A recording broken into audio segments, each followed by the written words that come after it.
खून की प्यासी डायन। नमस्कार, मैं हूँ अनामिका। स्वागत है आपके अनुभूतिका में। आज जो कहानी मैं आपको सुनाने जा रही हूँ वो मेरे दादाजी ने मुझे सुनाई थी। जो एक ऐसी डायन की जिसकी प्यास सिर्फ खून से नहीं बुझी थी। तो चलिए कहानी शुरू करते हैं।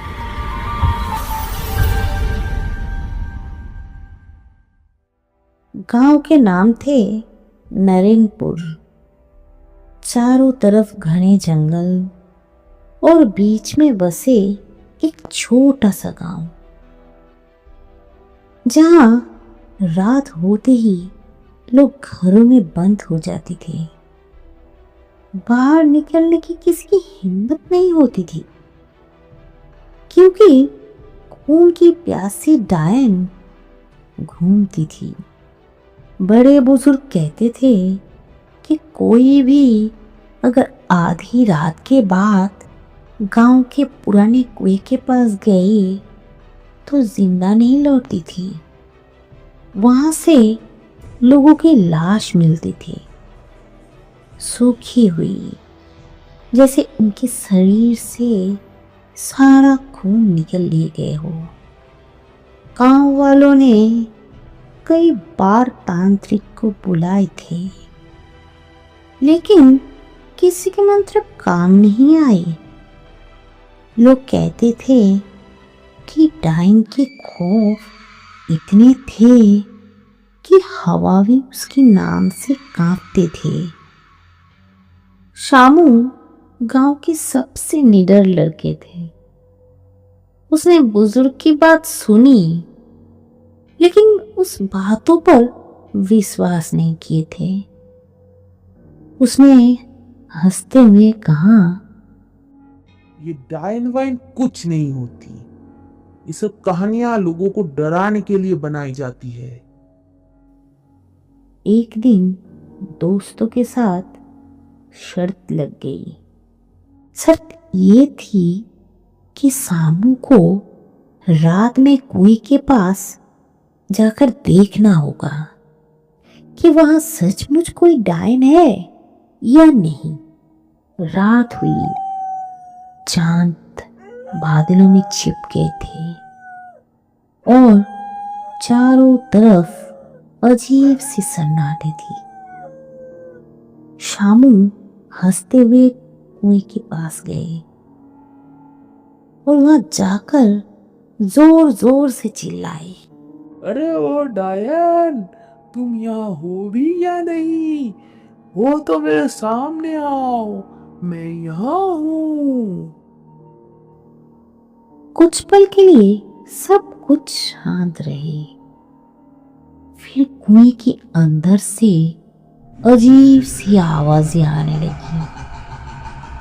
शामू, तेरा खून बहुत मीठा होगा।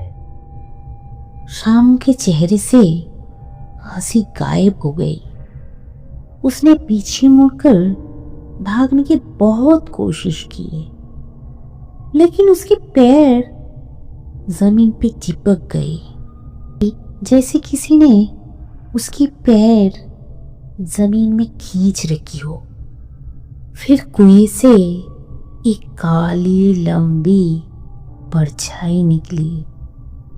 सूखी हुई चमड़ी, लाल लाल आंखें और उसकी लड़कती हुई जीभ।